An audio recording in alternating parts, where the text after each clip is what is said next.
Hey guys, what's going on? It's Tom here, coming at you with a deck profile for Ben's channel, Dilemma, whatever you know him as, and it's Orcust. As you guys know, well, as of recording this video a few hours ago, a brand new ban list dropped, and we were all pretty surprised to see some of the cards on there. The Block Dragon hit wasn't a surprise, but considering the last list, it kind of was. Yeah, that's all I really have to say. Some cool cards came off, Rusty Bardiche and things like that, and this list has obviously incorporated it.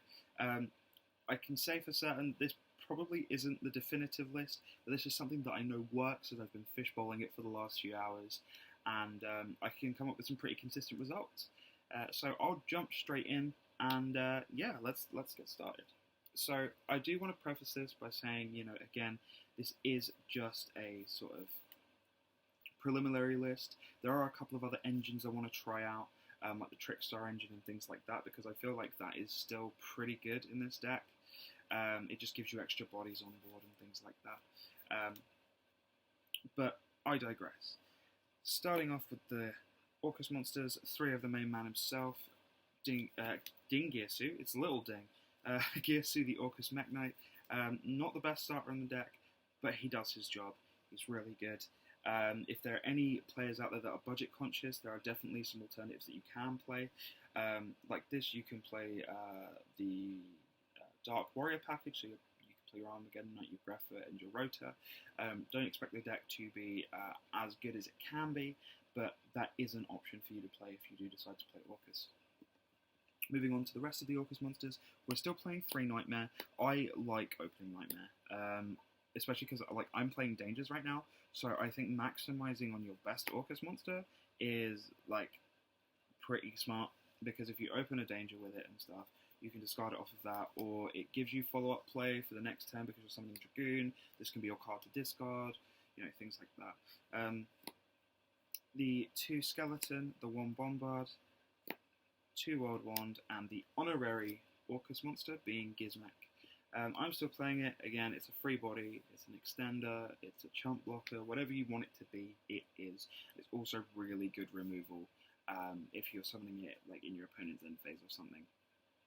You can use that extra deck effect and get yourself a little bit of advantage.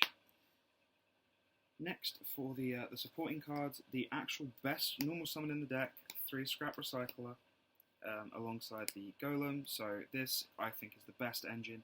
A lot of people, after O-Line got hit, are sort of, trying to move away from it, maybe going maybe more to the Machina side of things, to have the extra bodies to play. I don't think that's right. You can replace O-Line with this beautiful thing right here, Crystron Rosenix. It does the same thing. The only thing it isn't is a tuner. It gives you a token. You don't need to make Link Karibo or anything. You don't need to make a Link monster to summon Wyvern with it. You just banish it from your graveyard. That is the only difference. It's just when it is sent to graveyard, it doesn't trigger. You have to banish it first. That does make it, I guess, acceptable to call by the grave, but who cares, because it's at 1 now. Ha! Yeah, that's it. And then Dangers. So we're playing 4 at the moment. I did want to play 5. I wanted to play the second Mothman, or like a Chupacabra or something. But I'm already playing 42 cards, and I don't really want to go over that limit. If I can find myself any space to cut cards, I will definitely be doing so and adding in either that Chupacabra or the Mothman. But I just think for now, this is an okay ratio. They're just free bodies. They're darks. They draw you cards. They help you get further into the deck, and especially with, going with Nibiru. If you get nibbed and you have one of these in your hand, it's just a free extension, and you can kind of just keep going, which is really good. On to the Phantom Knights portion of the deck. We're just playing the 3. The Cloak, which you want to be sending off your Bardiche, and then 2 of these, because, technically it's a Garnet. It's not, but it's weird to explain.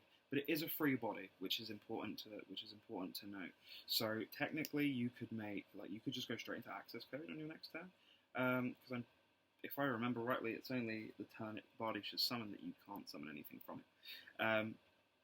But yeah, it's a free body. So you send this off of Bardiche, banish it to add this to your hand, summon it, and then this helps you make your Verte. obviously when this is sent to grave, you banish it to search the second Fog Blade or the rank up magic, whichever way around you do it. But you are able to do so, which is really good. I'm playing the double Fog Blade variant purely because my rank up magic is in the mail. But yeah, I'm just going to say it now. Dingirsu with rank up magic makes calamities, which you can kind of figure out for yourself.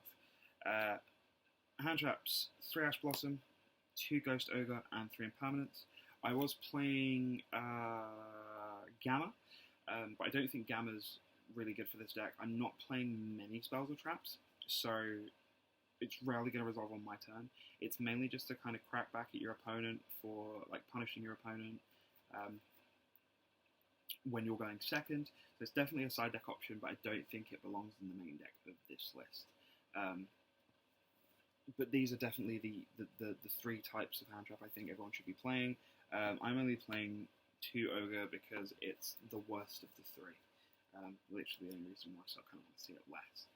And then lastly, we're playing the 2, probably the worst garnets in the deck, Dark Magician and Red Eyes, but we play it for a good enough reason, quite possibly the most ridiculous card in the game so far.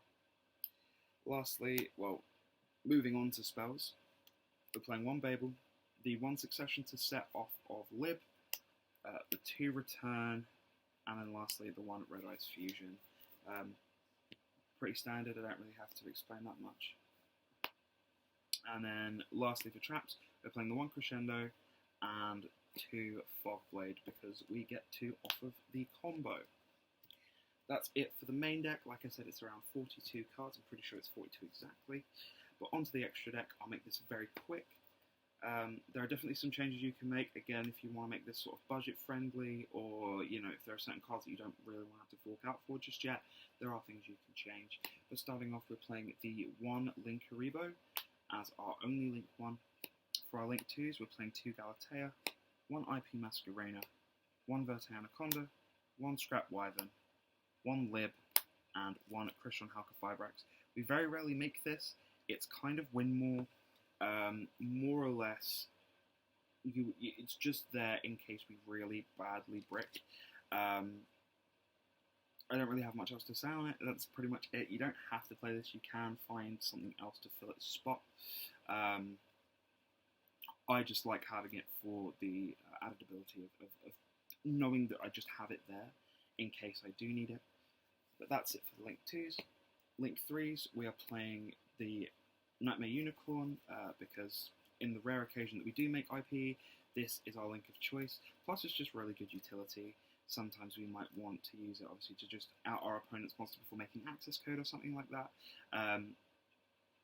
It's really good like negation bait and things like that as well. So it's really, I think it's probably the best one to play. And then the Man of the Gower, Phantom Knights of Rusty Bardiche. Yeah. Orcust tier 1, I think. Then for our Link 4s, we're playing 1 Appaloosa and 1 Access Code. Now, for even people that are playing this deck and money is no object, Appaloosa really should be a blank. I am even uncertain on what to play here. It could potentially be something like Linkross, or just another sort of utility card, maybe like a Nightmare Phoenix or something, just because it's more utility than Appaloosa. I was rarely making it before anyways. It was just kind of there if I opened Wombo Combo, but now I'm very, very rarely using it. So it is kind of a blank, but I have it, and sometimes it is just nice to know that it's there. Access Code you don't need to play. This, again, it's the best way to play. It's the best card to use to kind of OTK your opponent, but you do have access to things like Zeroboros and Boral Sword as well, so it isn't your only option. So again, for those budget-conscious players, you shouldn't have to worry about either of these 2 cards. I know Appaloosa just got a reprint, but like I said, it really should be a blank, and it's kind of up to you what you fill in that space. And then lastly, really quickly, the 2 Dingirsu for obvious reasons, and the Dragoon. Now, again, I said this is budget conscious. you just take out the Dragoon engine and you find something to put in for the Dragoon and Verte Anaconda. So you can play like Long Gearsu and Union Carrier. I know it's not super cheap, but you can just play the Buster Lock, which is still really good. I was really trying to squeeze it into this list, but I couldn't find the space in the main or extra, so I just left it.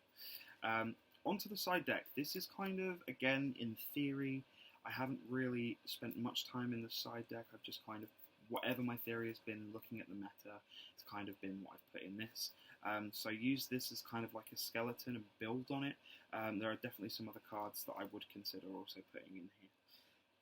But starting things off, we're playing 2 Nibiru. I don't want to play 3 in the side. I get that you don't want to draw it as your 6th card, but I just couldn't find... I couldn't justify taking anything else out, so I've left it at 2. Yeah, pretty standard. Same thing with Dark Ruler No More. This is just a combat combo.